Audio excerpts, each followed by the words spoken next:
Hi, my name is Geert Kloppenburg. I'm an international expert on mobility, and now I'm visiting your place, Mumbai. Hi, I'm Sameer. I'm working in urban spaces for last almost 25 years. You are like one of the India's most experienced and reflective voices on urban governance. You've served as a commissioner, CEO of Smart City Missions. That still true? Happened to you. Yeah, you didn't say Happened that. to be. Mission Director Urban for the government of Maharashtra. On the Swachh Bharat mission, as we call it. I actually, because you've done so much, I wanted to start off with not only urban mobility and Mumbai, but start off with like your vision on cities. You were saying things about from linear to more circular. Can you just 21st century is an urban century, and we will be having billions of people staying in thousands of cities. That is going to create a lot of impact. So how we are going to plan, organize, administer, govern, service for the 5 to 6 billion people who are going to stay in the cities in this century, I think will be a very defining strategy for this century. It's really a planetary challenge. Amount of energy, amount of resources cities are using will be unviable in a matter of years, if not decades.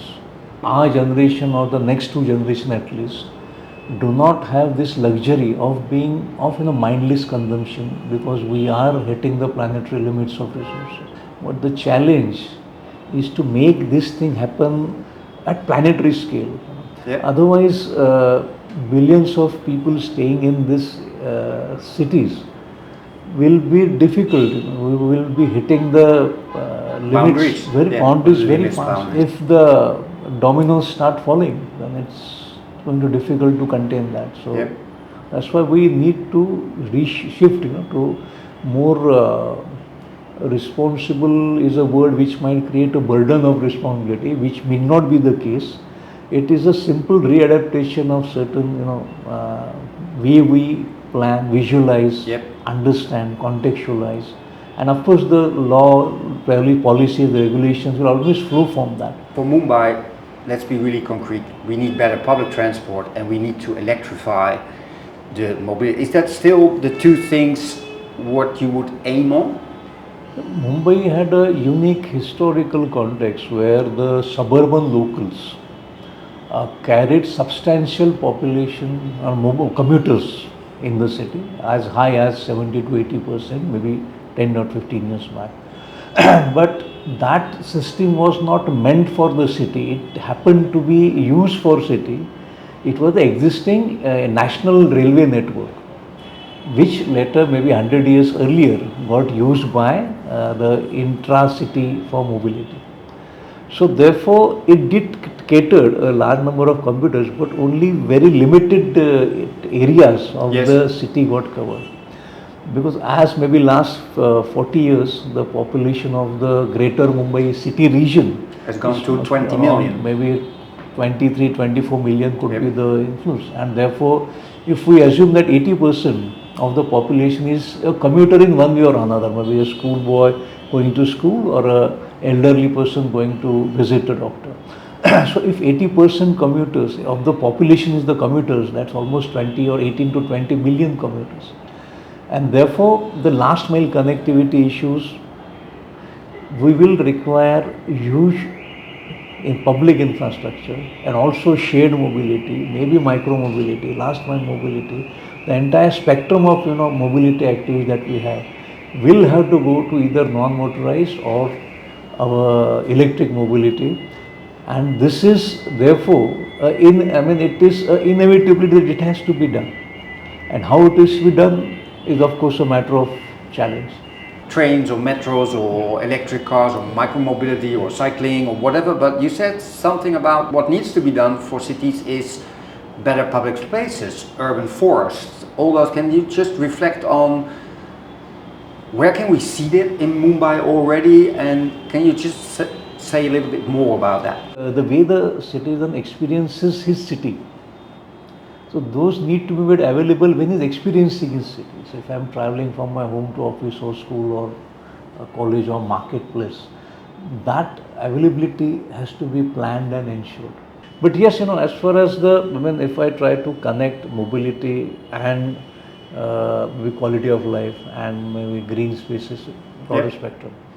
So probably what we will continue to see, in my understanding, is concurrent efforts will happen, but the priorities will keep on shuffling from priority A to B to C as per the resources, the execution, and that time lag of priorities, resources, and the result it ultimately delivers. Managing these gaps along with multiple priorities and allocation of various resources to that is going to be a major public policy challenge for countries which are currently low income countries across around at and around tropics and temperatures. Yeah. So this is a challenge which will require continuous efforts and probably. We're almost immediately going, I think, in a second, because I also read, because you said something about that you were quite critical on the 15-minute city or 15-minute. Let's first explain that in 2 sentences, but then say why are you critical about this philosophy?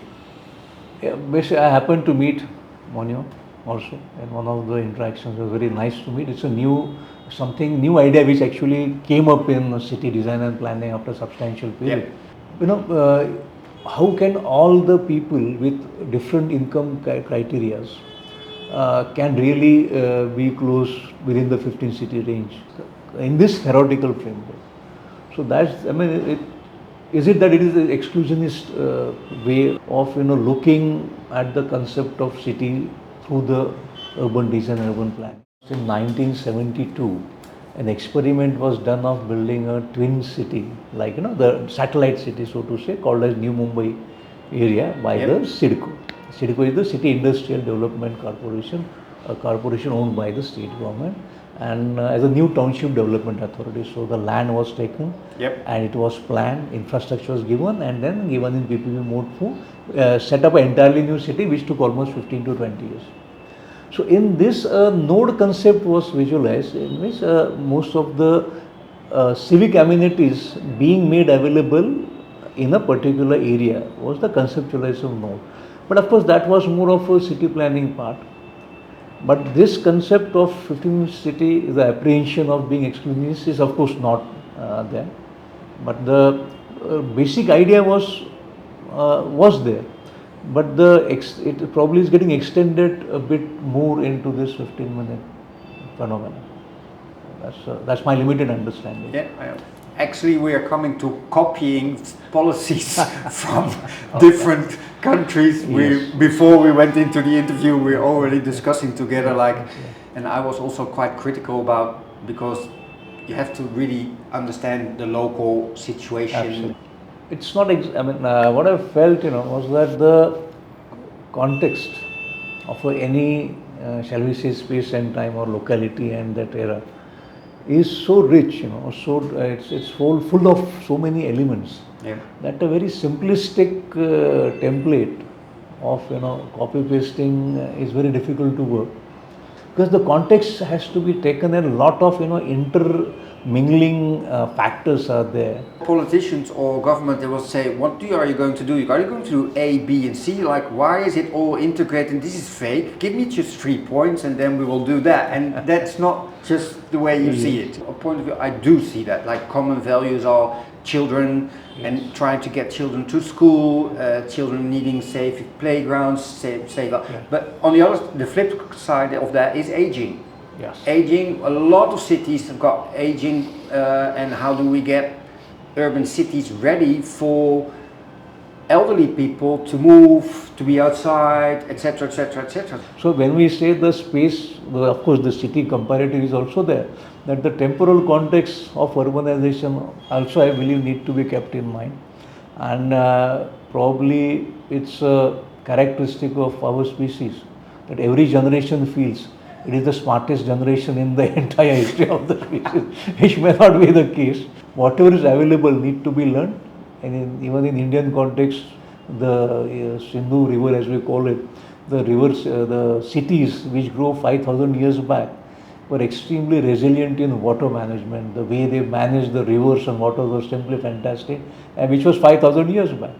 So, whatever knowledge is available should be used across time, across to solve space, the problems to solve of the future. challenges that we would be facing. What you see now on mobility changes that are happening in the city, which ones do you think are really good? If we are, of course, we hear the noise all the time now, but let's say, give us a couple of examples where you get hope from.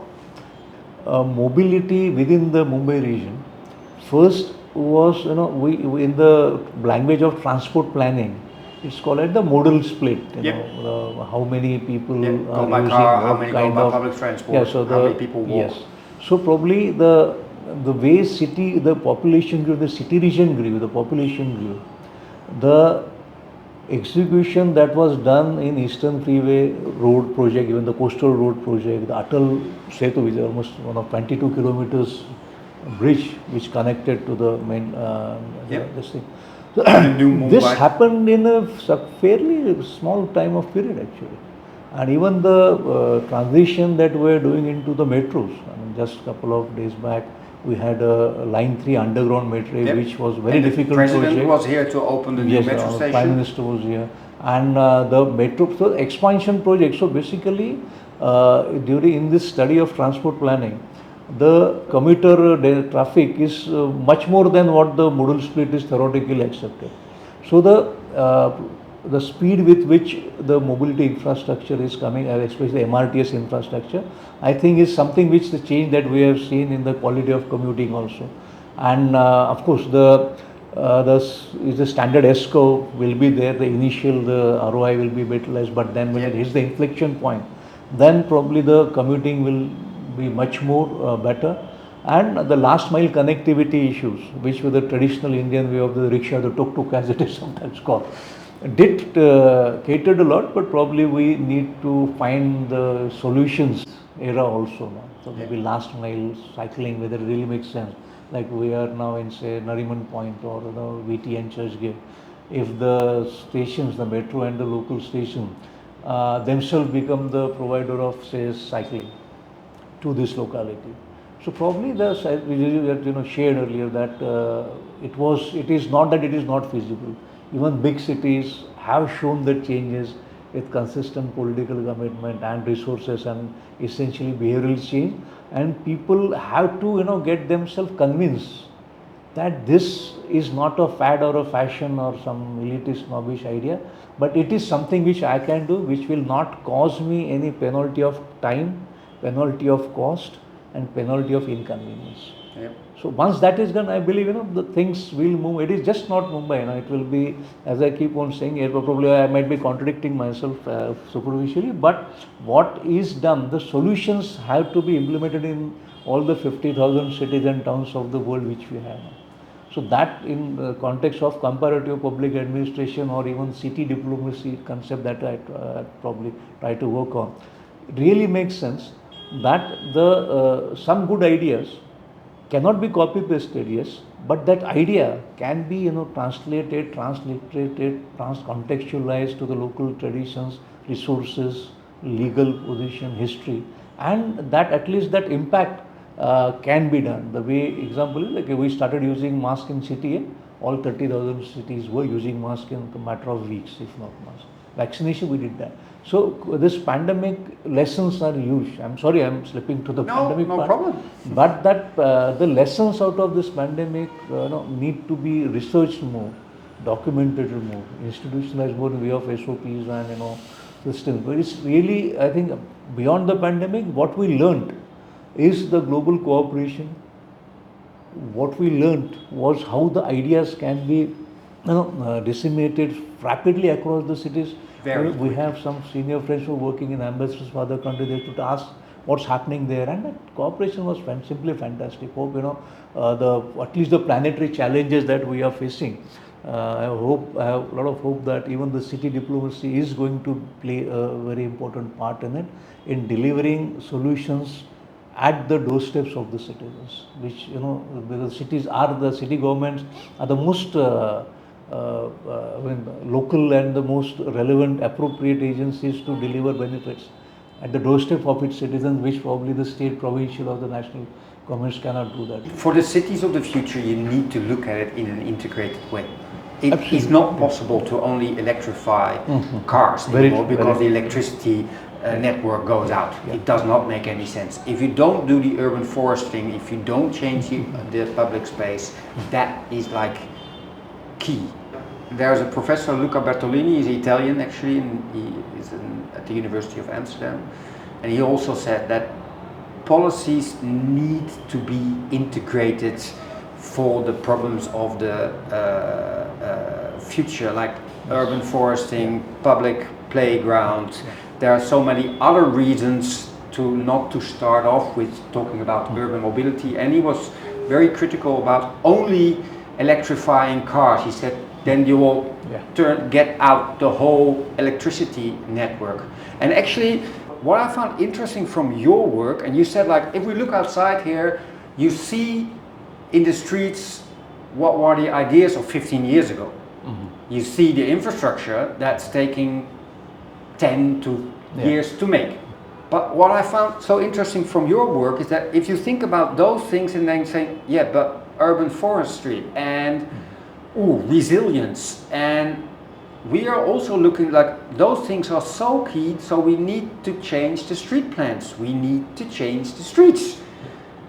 We got this extra infrastructure, and there I saw that you were also critical by bringing in more and more and more cars. It's like, and now we're thinking of how can we also change the usage of the big infrastructure for buses, for multiplying. So we've got exactly the same, that we see on the streets now what the ideas of urban planning were 10, 15 years ago, but the main question is, how do we integrate these things you say on, that's actually, if I'm leaving Mumbai, that will be my biggest question mark above because how do we go from infrastructure towards integrated solutions of the problems of the city, instead of we two are talking together in 30 years time saying, yeah, we're so happy that the metro line is there. It's like, yeah, but that was not it. Yeah.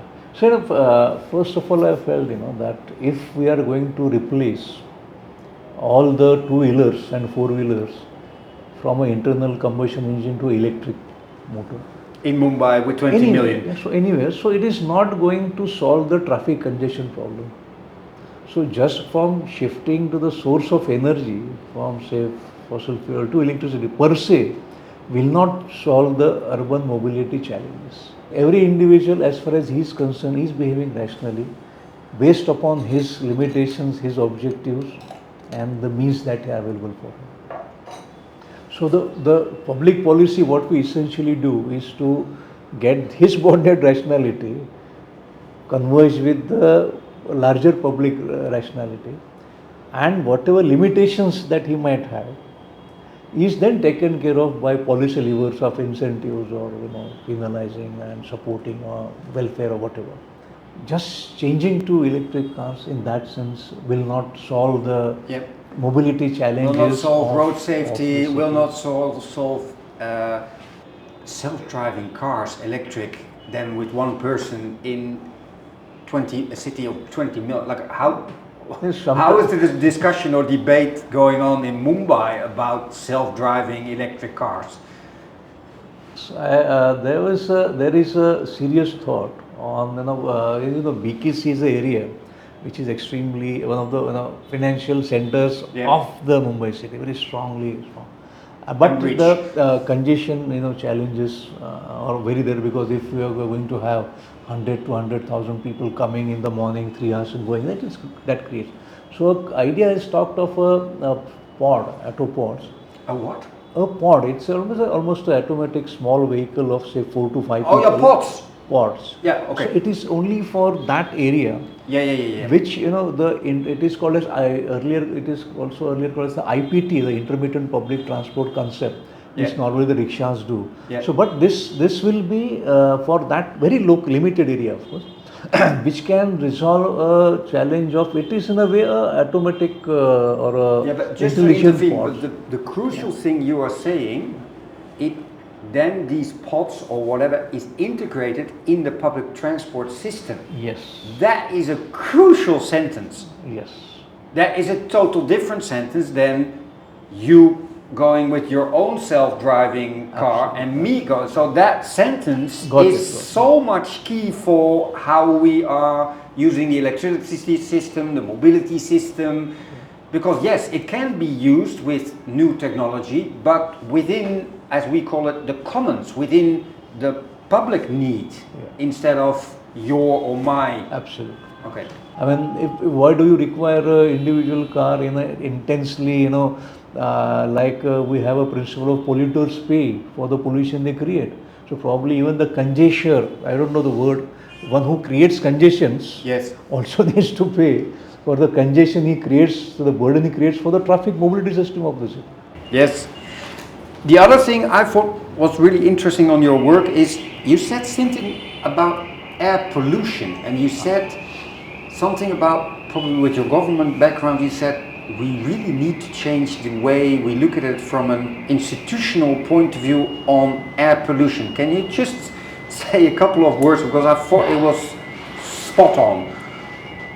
So, in public policy, it's either a law or a rule or an institution or a workflow or a SOP through which we try to engage various challenges. Sometimes this approach is very relevant, sometimes it's totally irrelevant. So many new challenges that we are facing now sometimes raise a doubt whether the old way of contextualizing functioning within public sector, how relevant will it be to ultimately deliver results to the citizens. So that correct psychological element also needs to be considered when we are talking of public policy in general and the emerging challenges that we have. Yes? Absolutely, very much. I think we should end it then. Shall we still go outside? It's up to you, no issues for me. If we've got time. Thank you very much Yes, for absolutely. the interview and coming down, and it's No, a pleasure. And for everybody, where can we buy your books and do promotion for yourself? You can just do it. He's not paying for this interview or whatever. So it is freely available on Google Books. The ideas were more important. The sharing of ideas was more important. So thank you very much. Thank it you. was a pleasure. Thank you. I would like to add two things to this film. One, we are organizing a conference on the 16th and 17th of April in Mumbai on sustainable mobility. If you want to join, send me a DM by LinkedIn. There are only a few spots.